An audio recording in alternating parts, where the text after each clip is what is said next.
Good morning and welcome to the News on the Block events and training programme. Today I'm delighted to bring you the first in our Spring Knowledge Bank series, Leaseholder Alterations and the Licence to Alter process, which is being presented today by Bill Pryke, Director, and Earl Kendrick, Licence to Alter, and Julian Davis, Managing Director of the Earl Kendrick Group. They've got a wealth of knowledge to help you navigate this topic, so please use the Q&A function at the bottom of the screen to post any questions, and they will endeavour to answer as many as they can towards the end of the session. So I'm going to hand over to them straight away. So good morning to both of you. How are you today? Good morning. Yes, very well, thank you. Very good. Lovely. It's a beautiful sunny day. So everyone should be in a great mood, especially with all the restrictions being lifted, albeit slowly. So over to you and have a great session. Great, thanks, Charlotte. Well, good morning, everybody. Thanks very much for attending our workshop today on Licence to Alter, Leaseholder Alterations. And really what we're hoping that today will bring is a practical workshop looking at the mechanics of how leaseholder alterations are managed, what are the typical issues, etc. There's an agenda here, so this is what we will be looking at today. So the first half of the presentation we'll be looking at the basics, really. What is a license to alter, some of the definitions, what do we look for in a lease. We'll also look at some of the types of alterations that are undertaken and what are the issues. We'll look at what goes into the surveyor's report. So what do we do when we're appointed in connection with a license to alter? We'll look at some of the do's and don'ts for both parties. And the second half of today, the presentation today, will be, what we'll do is show lots of photographs, talk through some practical examples. What are we looking at every day and what are the implications? What are we building into these licenses? We'll also have a couple of horror stories. I think that's always needed for a good presentation, but just to show you, some of the things that can happen when things go wrong. So to start, really right back at the basics, what is a license to alter? Well, most leases will have certain clauses and covenants that will often restrict alterations being carried out by a leaseholder. We'll look at these in a bit more detail. So we start with the lease, the contract between the freeholder, the landlord, and the leaseholder, sometimes referred to as a tenant for legal purposes. And really the license is the contract that is drawn up by the landlord to provide the leaseholder with the terms of consent on how they will be carrying out certain alterations. The purpose of the license to alter is really to protect both parties, to protect the landlord, to protect their interest in the building, their reversionary value in the building, or the reversionary value in the building, and to prevent damage from being caused.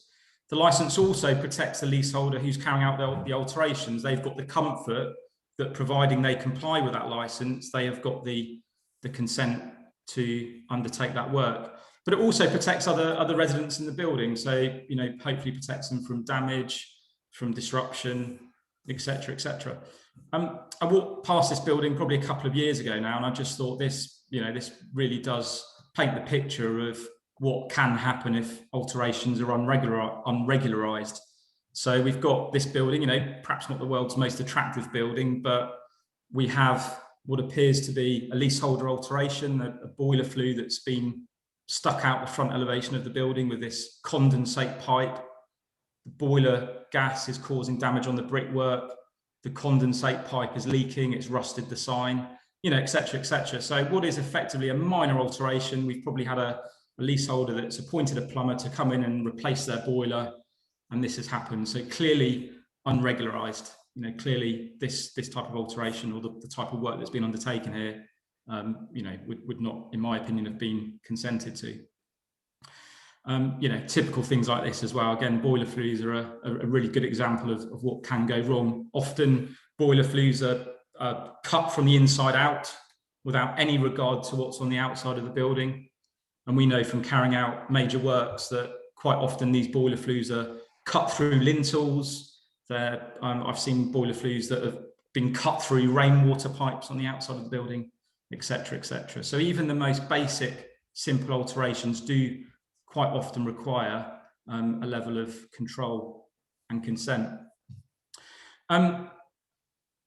It's important to understand the demise, the leasehold demise, before we get into too much detail here. So very simple example here. We've got a flat where the red line shows where the demise of this particular flat is. And in this particular example, it's the internal face of the walls to that flat. So we've got a lease plan, and quite often that would be described in the lease as well. We may have variations of this. Sometimes the demise, the red line, could go around the footprint of internal walls, particularly chimney breast projections internally. In that case, the footprint of that wall or that chimney breast would not be owned by the leaseholder under the terms of their lease. We've also got to think about the vertical demise. Quite often the lease will set out that the vertical demise includes the floorboards, but not the structural floor. It includes the plaster on the ceiling, but not the structure of the ceiling. But again, it can vary. I've seen leases that will include the floor structure demised to the flat above, so fairly onerous, particularly if there's defects in that floor structure. We've seen leases that will demise the half the thickness of the structure to the ceiling included in the leasehold demise. So we really need to start with the lease, understand what forms the leasehold demise before we can start assessing the impact of alterations. I use this slide. Again, it paints the picture very well. The word lease and leash are next to each other in the dictionary. If you're buying a lease, then you're on a leash in terms of what you can and can't do within that leasehold demise. When we look at the lease, and in the vein of leaseholder alterations, we are looking for certain covenants, and there are three main types of covenant that we will find. And I'll just run through these briefly. We have what's called an absolute covenant. So quite typically, this covenant will occur if you've got perhaps a listed building, historic building, but we've seen them in newer buildings as well. But it will absolutely restrict the leaseholder from undertaking certain alterations. A typical clause would be, not to undertake any structural alterations, full stop. So that's an absolute covenant. There's some quite recent case law that we will go on to a bit later on, which has really changed how landlords view and deal with absolute covenants when a leaseholder is applying to perhaps undertake works that are controlled by those absolute covenants. We also have what's called a qualified covenant. So this goes one stage further. This will typically say not to undertake structural alterations without the landlord's consent.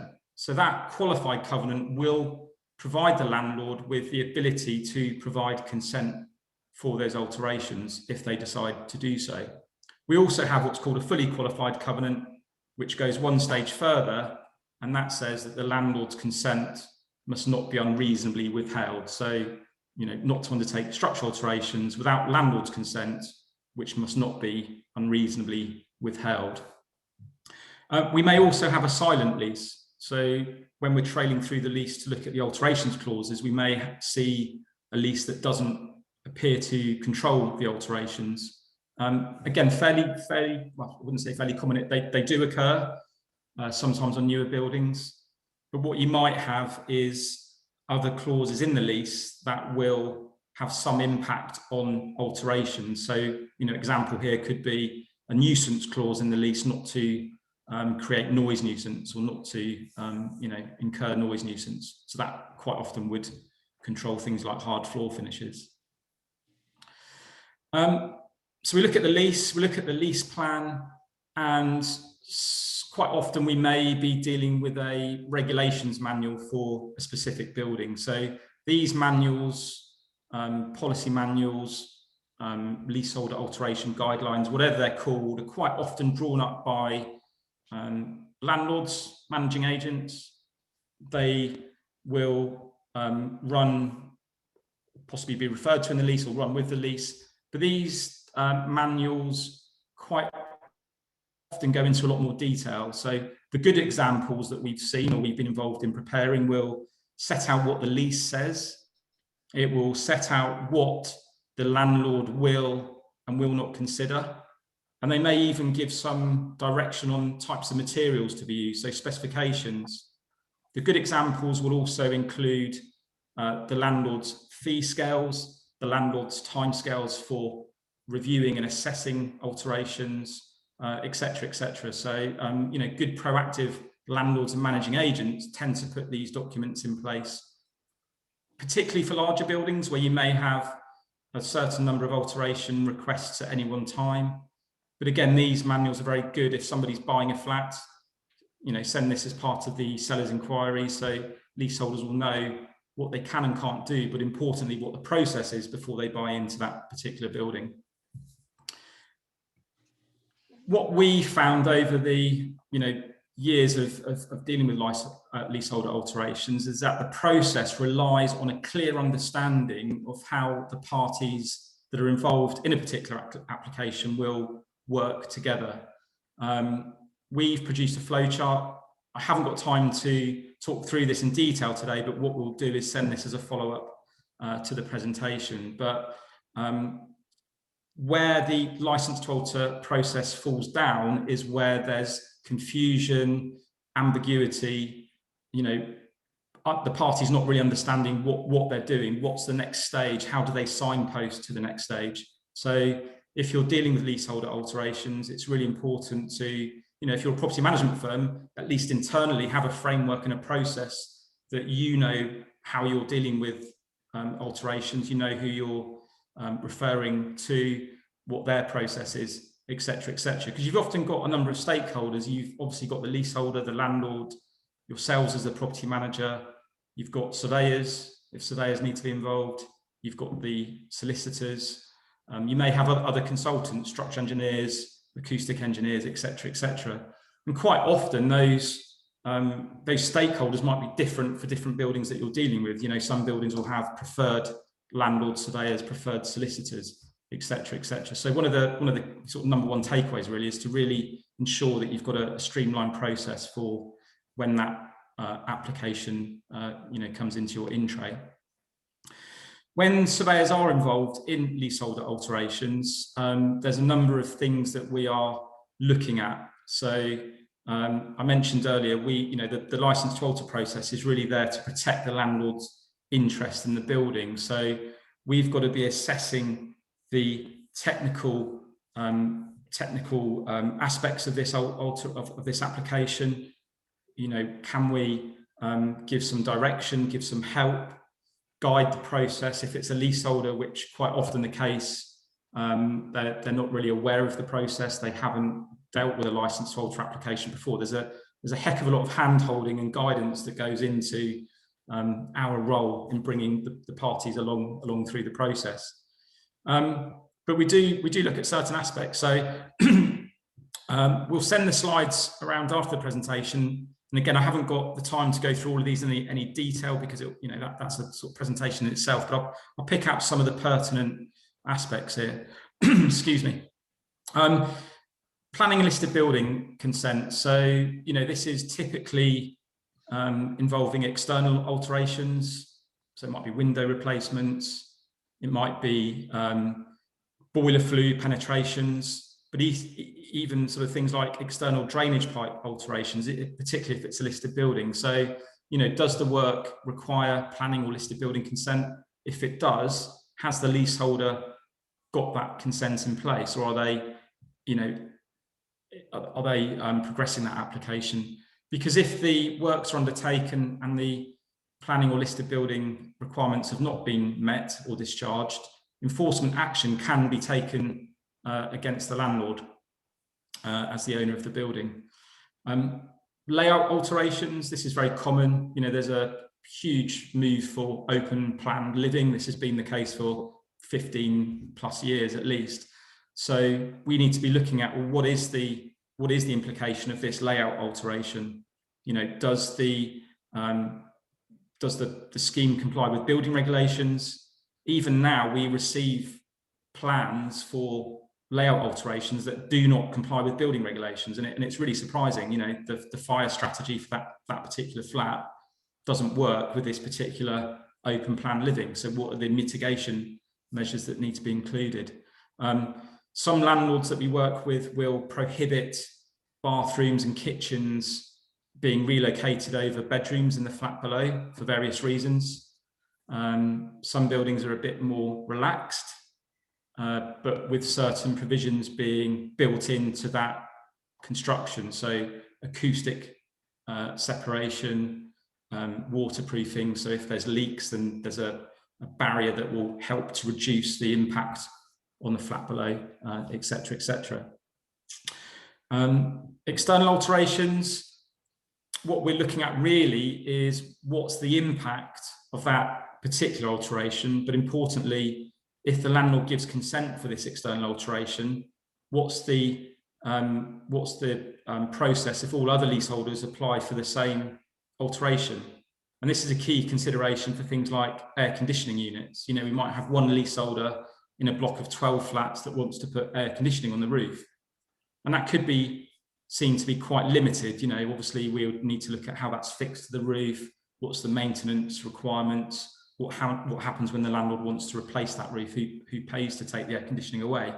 But again, we're setting a precedent here. Effectively, the landlord could be receiving 12 applications for air conditioning. What's the overall impact on that building? Hard flooring is probably one of the most emotive technical matters that we deal with. Again, you know, 15, 20 years plus, huge sort of drive to install hard flooring. Quite often the lease will prohibit hard flooring, or at least control hard flooring. And the line we take, that if the lease does prohibit or control hard flooring, which it often does, we need to ensure that the new hard flooring will not create any adverse noise nuisance on the flat below. So the most robust way of dealing with this is to ensure that an acoustic consultant is appointed to measure the performance of the floor with carpet and underlay, the acoustic performance, design a system that will meet or exceed that acoustic performance, and then we can go for testing once that system is installed to ensure that it meets the design parameters. There's a case a few years ago where, again, in sort of high-level summary, a landlord gave consent for hard flooring. They also gave consent for underfloor heating. Flat below incurred noise nuisance, asked the landlord to ensure that, or asked the leaseholder to recarpet the floors to remove the noise nuisance. The leaseholder that had undertaken the work, you know, sort of fought the case. I think it's all the way, it sort of went to the Court of Appeal. The Court of Appeal found that because the landlord had given consent for underfloor heating, and because that underfloor heating wouldn't work with carpet, that had overridden the requirement or the ability for the landlord to then ask for the floors to be recarpeted. So again, it's looking at sort of tying these technical matters together in the overall assessment, and ensuring that they're followed through to the terms of consent. What we're also doing when we're looking at these leaseholder alterations is thinking about the long-term impact on the building. So a good example here is that we might have a leaseholder who is installing paving on a terrace outside. Quite often there's planters. Quite often under the terms of the lease, the landlord will retain the responsibility to repair and replace that waterproofing below the terrace. So typically this is a roof of the flat below. So we need to be thinking about, well, what happens in 10, 15 years when that roof fails? Who is responsible for taking up this paving, removing all this planting and furniture? And again, you know, that needs to be documented in the lease, sorry, in the license to alter. We need to think about the impact on other residents. This scaffolding was erected for one leaseholder who was building a penthouse extension. This scaffolding was in place for nearly 2 years.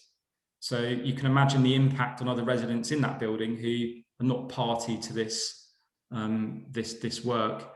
The only sweetener here was that the leaseholder undertaking the work did purchase some of the roof space. So the other share of freeholders had some monetary benefit.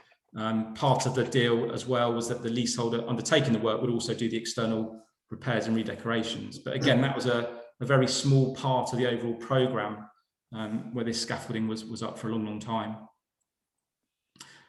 Again, you know, this is a licence that we dealt with quite a few years ago now, but you can see here we've got a glass roof, we've got some planters, we've got lots of decking. That was all dealt with by way of a licence, but we need to be thinking about what happens when the landlord erects scaffolding on this building to redecorate their building, as they've got the responsibility to do. You know, who's going to pay to protect that decking? Who's going to pay to remove the planting? Who's going to pay the additional cost of the scaffolding that's needed to bridge that glass roof? All of that was documented in the licence. If it wasn't, and bearing in mind that, you know, by the time the external maintenance is undertaken, we may be 10, 15 years down the line, at which point the owner of that flat didn't actually do the alterations, and they're going to be very unhappy if they're now asked to pay for these costs. But again, ensuring it's documented in the licence, make sure that everything's clear.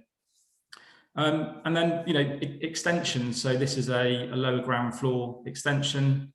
The leaseholder of the garden flat had consent. Similar thing here, you know, who is going to maintain this new extension? Because in 15, 20 years' time, if that's not documented, it may be unclear. Obviously, in the licence that was drawn up, it was the leaseholder who's undertaking this work, or the leaseholder of that flat, who is responsible to maintain this new construction, this new extension.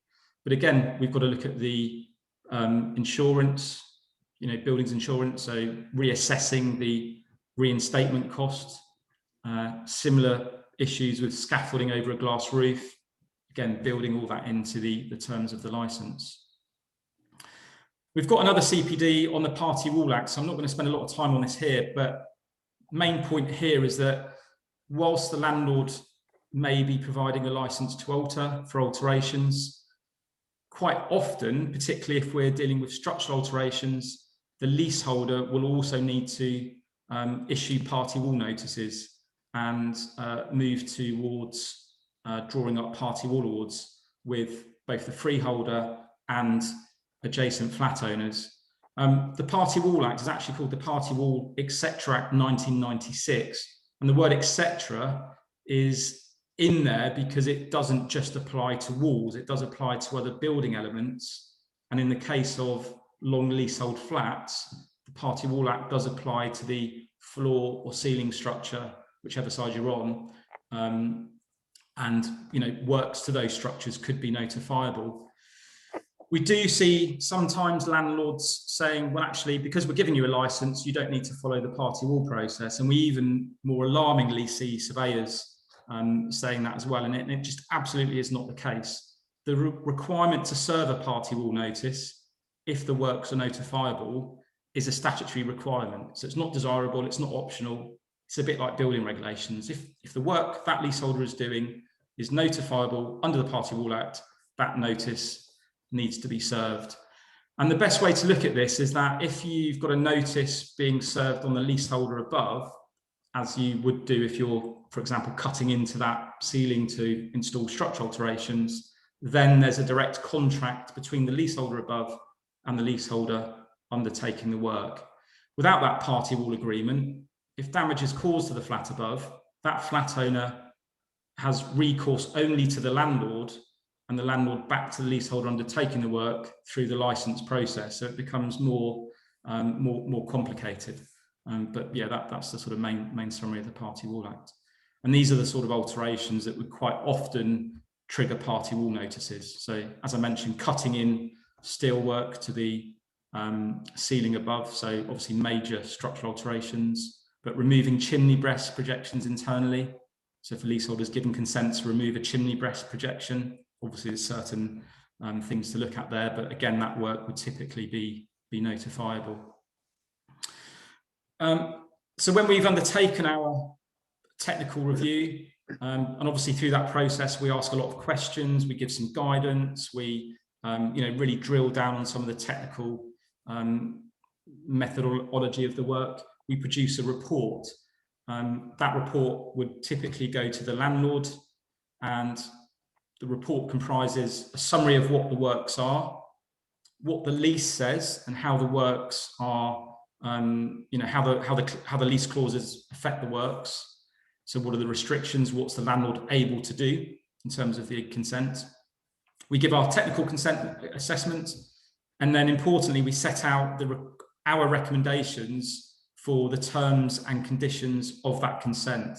So the way we write our reports is we'll highlight the T's and C's in bold italics. So if the landlord is happy with our report and our recommendations, then when that goes to the solicitor can quite easily pick out the T's and C's that we suggest then go into the license document.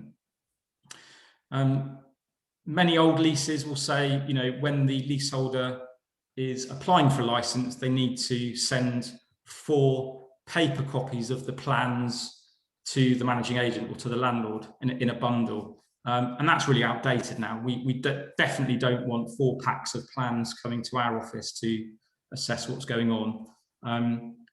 We do require certain information. At the time of the initial application, we will often give a checklist of what we need to see for that particular application. Usually what's provided to the managing agent is an email or is a summary of what the leaseholder is intending to do, and maybe some outline drawings. And that is really sufficient for us to then assess whether a license is needed. If it is, here's all the information that you should then send in a bundle. And I say that works very efficiently. The license document is usually drawn up by the landlord solicitor, as I mentioned, based on the surveyor's recommendations.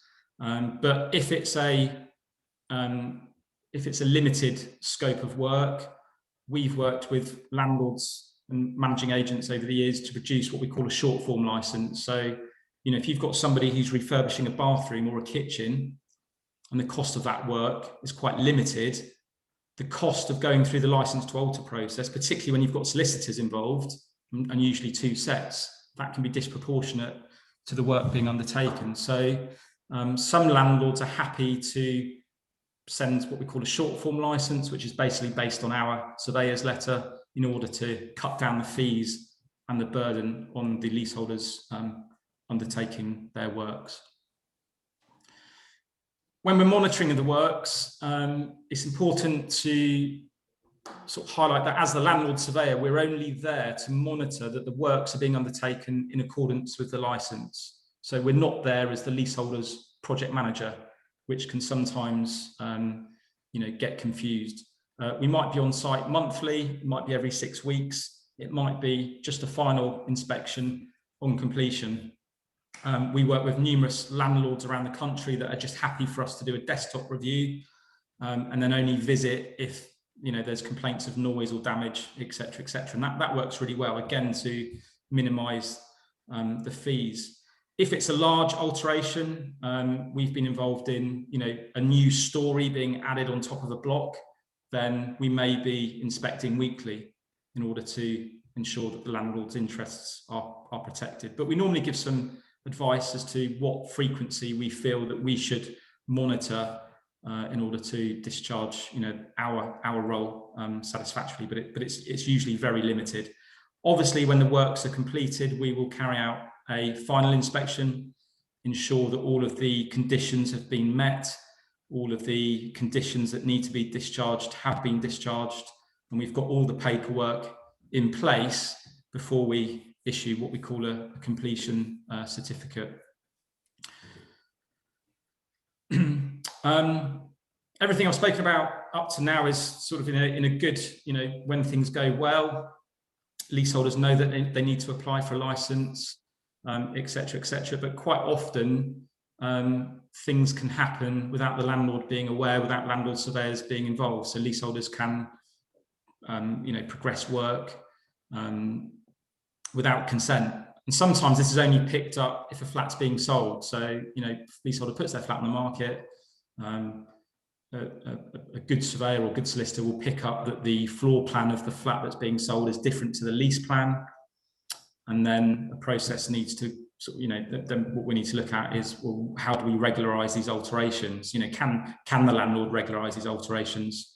Quite often they can, and they will, with what's called a retrospective consent.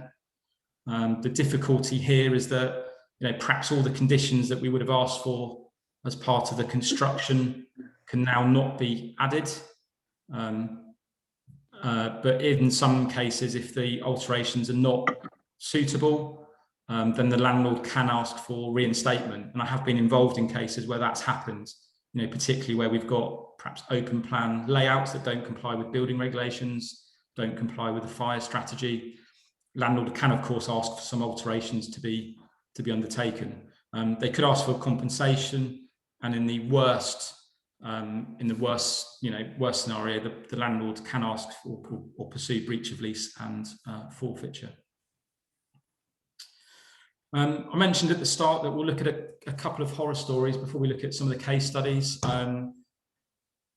Quite surprising some of these. This is a listed building that I was involved in many years ago, and what happened here is the lower ground floor flat, or one of the lower ground floor flats, was sold on a Friday, and by the Monday when I sort of returned to the office, there was a flurry of emails, and effectively what had happened is the developer that bought the flat on the Friday shipped in, or the reports were, a truckload of 40 construction workers, and they'd completely ripped the flat out in a weekend. So when I eventually inspected on a Monday, it was a shell and core, or shell, sorry.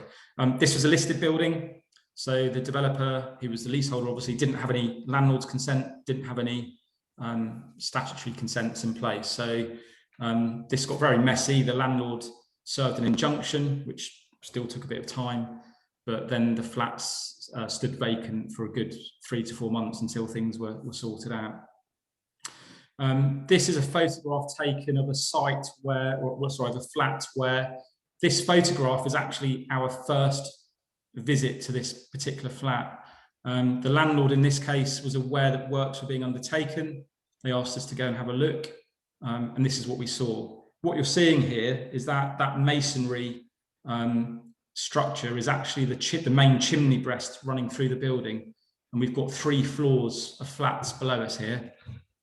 You can see here this big steel work has been installed, completely severing that chimney, completely severing it. So again, no party wall agreements in place, no landlord's consent, and again, not an alteration that the landlord would be giving consent for, because it's affecting the ability for the flats 3 floors down to link into that flue. So again, very difficult to deal with, but this was a reinstatement, revised scheme of work situation.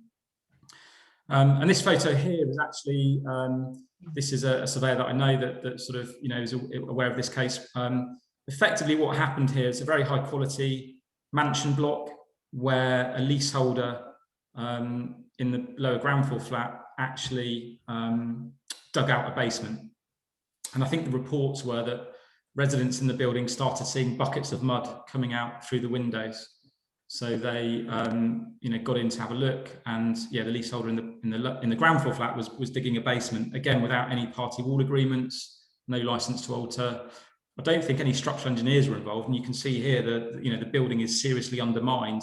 There's damage to the drains. I don't think any building regulations were applied for, etc., etc. So I think the only option there was to fill the hole with concrete to stabilise the building. At that point, I think we're about halfway through. So that was a whistle-stop tour of some of the technical aspects. And I do appreciate there's a lot to go through. So, this is a sort of high-level summary. But what we'll do now, and I'm going to hand over to my colleague Bill, we're going to just look at some of the sort of typical alterations that we're involved in, what we're looking for, what are we seeing on a day-to-day basis, and how are we dealing with those. So I'll hand over to you, Bill. Yeah, thanks, Julian. I think first of all, we're going to have a look at, actually, that's not the slide I'm after. Can you go to the next slide, Julian? Yeah, that's the one. So first of all, just have a look at some of the items we look for, which we stipulate are needed in the license. But before that, I just thought I'd show you this picture of this flat I went to a couple of weeks ago, which is a flat in Kensington. It's probably worth about 5 million quid, but clearly, as you can see, it's in need of some modernisation. The works will, of course, require a licence, but this is often one of the reasons why people want to do alterations, simply to bring their flats up to modern standards. Next slide, please, Julian. So as Julian mentioned, we've got to make sure that whatever is done is within the leaseholder's demise. Here are 3 examples. On the left, this is a dumb waiter. Quite often these are found in old mansion blocks.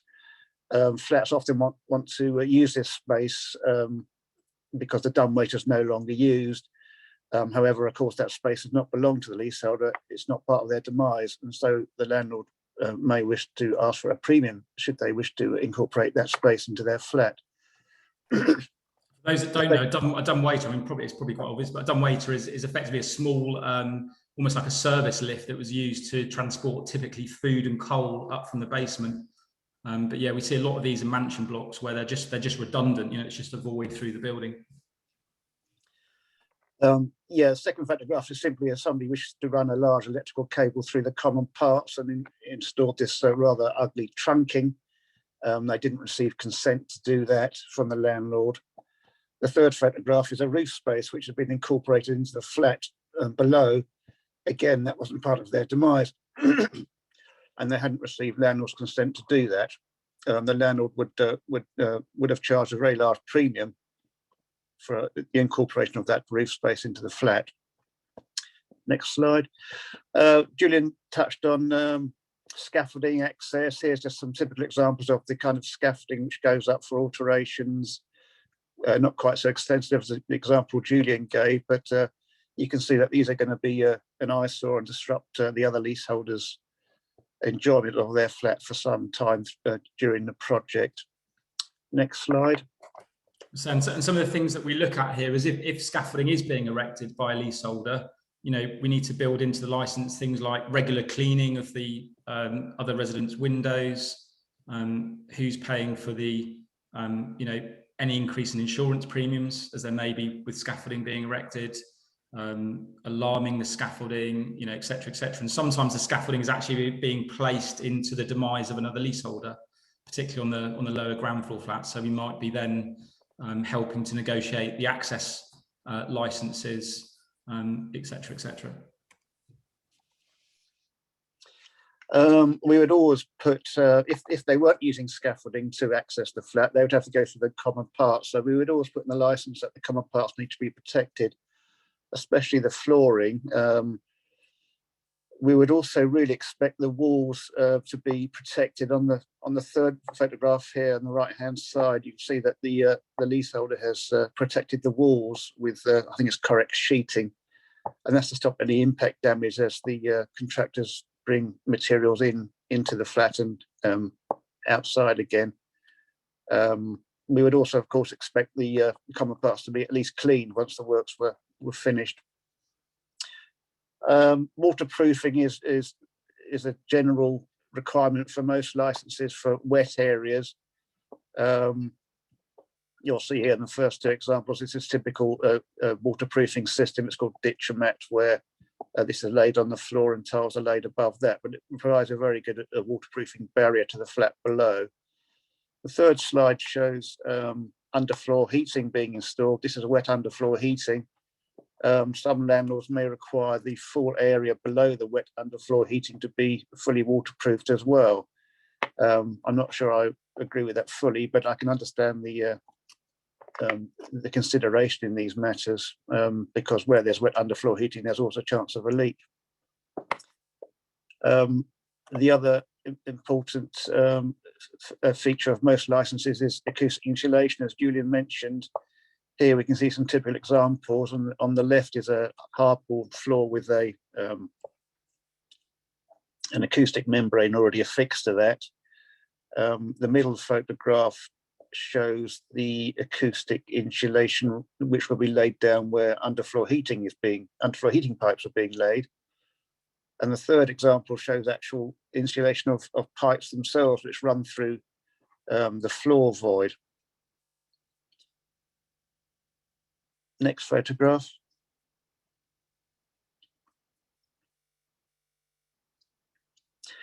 Yeah, so again, Julian mentioned structural works. This is just an example of structural works which have been ongoing in projects I'm involved in.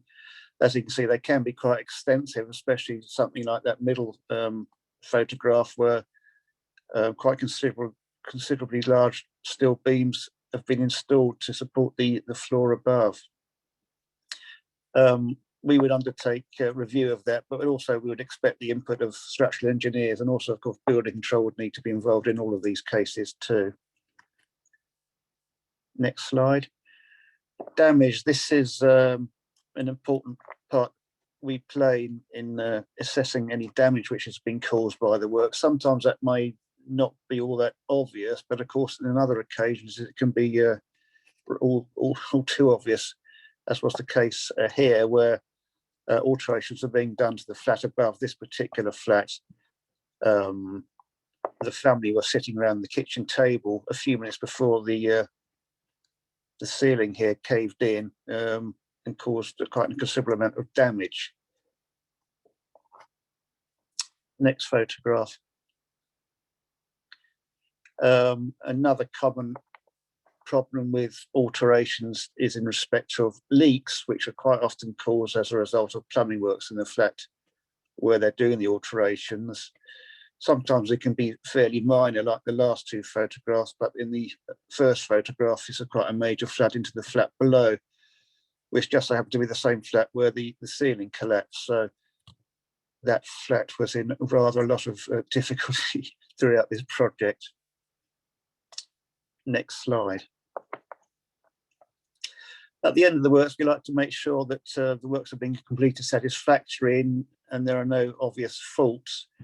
The first photograph shows a flat where new windows have been installed, but they hadn't finished the reveals properly. They'd left them unpainted, and there's no reason why the landlord should have to pick up the cost of painting reveals, which should have been done under the license process. Third, the middle photograph shows where roof lights have been installed. The tiles haven't been correctly dressed down, which could lead to water ingress. The third photograph shows a typical crack which may occur, especially where some structural alterations have been undertaken, where settlement may occur up to 6 months after the work has been performed. Next slide. You'll see here on the left two slides that the floor of the flat above has dropped by at least 2 or 3 centimetres in some cases. That almost certainly has been caused by the works in the flat below. And under the licence, the leaseholder would be responsible for making the repairs to that flat to bring them up to the same standard as they were before. Finally, of course, we wouldn't like to sign off any works unless all matters have been dealt with. And certainly we wouldn't want the garden to be left in this condition, as can be shown from that photograph on the right. Next slide. So that's typical things we look for. I just thought I'd go through a couple of quick case studies. The first one's for a flat in Onslow Gardens in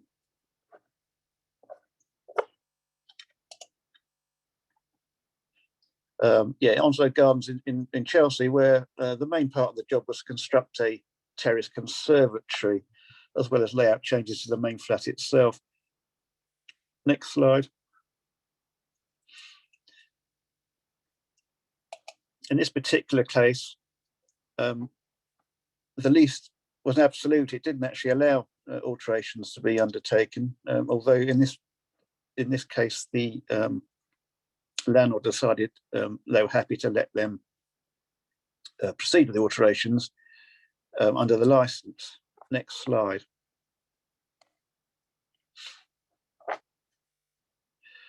So here was the terrace where the conservatory was built. They cleared it at the start of the works and used part of it for storage during the main works. Next slide. But at the end of the works, they constructed this rather large conservatory onto this terrace. They'd also put decking down, furniture, planters, and all that kind of stuff as part of the works. Next slide. The trouble was here that they hadn't considered the detailing of the parapet gutters correctly. Julian, that middle slide is actually a video. If you can click on that. So what happened was when the terrace had been constructed and there was heavy rainfall, rain was directed to this one particular outlet, which coupled with the poor detailing of the outlet caused quite a significant flood to occur, which was an unforeseen issue with the alterations. However, something which needed to be addressed rather urgently. Next slide. The flat below suffered severe damage, not particularly obvious from these photographs, but it caused damage to furniture, especially Persian rugs and cornicing of the flat below. It all had to be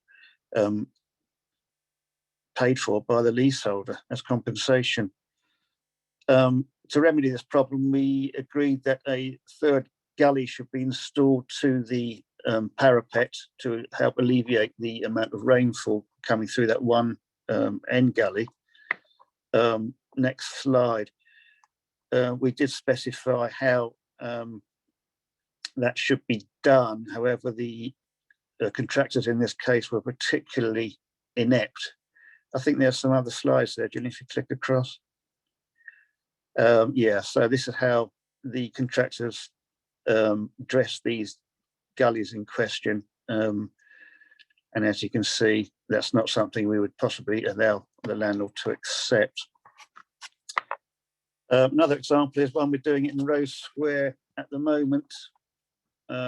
This is a very nice, I think it's a former hospital, grade 2 listed building, very large flat. They were permitted to do alterations under the lease, and works have been on site for some particular time. Part of the license said that the scaffolding had to be covered with a well, not a netting, but it had to be disguised. So as you can see there, the contractors rather cleverly disguised the scaffolding and lift shaft with this this photographic netting, which mirrors the building behind. What I'm going to do, because I'm just conscious that we've only got 10 minutes. I mean, we have got quite a few questions coming through. So yeah, okay. Well, this was the last case study, wasn't it? But I think it's important that we deal with some of the questions that are coming through, if that's okay for everybody. Absolutely, yeah. Well, that was it really. So let's crack on with the questions, Julian, I think. Yeah, and if anybody's got any questions, feel free to to raise them now. We'll answer them, but we'll also be happy to answer any questions afterwards as well if you email us or via news on the blog. So the first question I've got here is from Andrew, which says, I assume any extension to a flat by a lessee, you have looked at the service charge apportionment and recalculated. Yeah, so that's absolutely the case. So if we've got a situation where the leaseholder is extending their flat, that might be a rear extension, as we had earlier, it might be a roof extension, then effectively their footprint of the flat is larger or is being enlarged. So part of the sort of due diligence or license review process would be to look at what the apportionment is for things like service charges throughout the block, and quite often they would need to be recalculated for all of the leaseholders. So yeah, and again, that's whether it's a fairly small alteration, so it could be a small rear extension, it may be a leaseholder who's buying part of the communal landing to incorporate into their flat, or it could be some of these large alterations where you've got roof extensions, another story on top of the building, etc., etc. Another question we've got here is a landlord legally obliged to request a suitably valued premium to be paid, for instance, building into the airspace on a roof? And the question there is absolutely, yeah. So we, as part of our role, if we're appointed, we'll look at things like the, a demise, the purchase of space. If there is a situation where a leaseholder is incorporating communal space into their development, then we would generally refer to a valuation surveyor, or make the recommendation that a valuation surveyor is appointed to come up with a fair valuation for that space. We've been involved in schemes where, you might, a particular example actually is a leaseholder who bought one flat above their existing flat and they wanted to install a staircase between the two, but that slither of floor structure was owned by the landlord. It was outside of their demise. So that was a situation where, again, a valuation surveyor came in, valued that slither of floor space, so that could be purchased fairly from the landlord. But yeah, that is something we coordinate. We've got another question. In the scenario where the glass skylight was installed, who was responsible for the cost of erecting the scaffolding, the landlord or tenant? There's a couple of examples we use, but effectively, if the leaseholder is undertaking the work and installing the glass skylight, as they were in the examples we've used, then obviously they would pay the cost of that scaffolding and any other ancillary costs associated with that work. What we're saying here is that if you've got an alteration that may restrict or affect the landlord's ability to install scaffolding later on. So, quite often now we're dealing with these glazed rear extensions, so sort of glass pods, which you can't rest scaffolding on, you've got to bridge over them. And the cost of that bridging of the scaffolding is, sometimes significant. And it's a cost that will be incorporated into the scaffolding when a sort of external repair and redecoration project is being undertaken by the landlord. So what we quite often do in the license is ring fence or set out that the cost of that additional scaffold bridging will be paid by the leaseholder of the flat with that glass extension, and just to make sure that that's documented. Because we know, from dealing with major works on various buildings, we might be dealing with situations where alterations have been carried out 10, 15, 20 years ago, or we might be dealing with alterations that have been carried out recently, but the documentation and the license is insufficient to deal with the practical aspects. So, if we need to replace the roof on a terrace for the landlord, but a leaseholder's got lots of planters and maybe air conditioning on it, and that's a fairly typical scenario. If there's no license in place saying who's responsible for lifting all of those planters, it can end up being foisted on the landlord and perhaps other leaseholders. So that's the kind of importance of why we're documenting these things.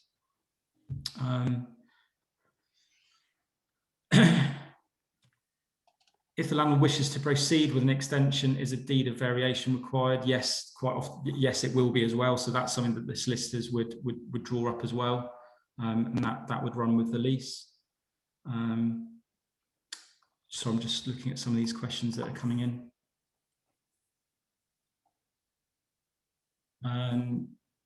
If the garden is demised to the flat and they go ahead with the extension into the garden, would the apportionments also change? I think we've dealt with that one, Ola. So that was, yes, if we're increasing the footprint of the flat, then we would, look at the reapportionment of the service charges overall. One point we didn't go through, Bill, and it is an important point, you touched on it, that sometimes we might have a lease that has an absolute covenant, and up until fairly recently, we were seeing landlords who were minded to give consent where there was an absolute covenant in place. There was a very important case, I think this time last year, the Duval case that most of you have probably heard about, which effectively has made it clear that landlords just haven't got the ability or the right to give consent if there is an absolute covenant. So it's really changed how we're reviewing alterations where you may have an absolute covenant. I think really the way to deal with this is that if there is a leaseholder that wants to undertake an alteration where there is an absolute covenant, then the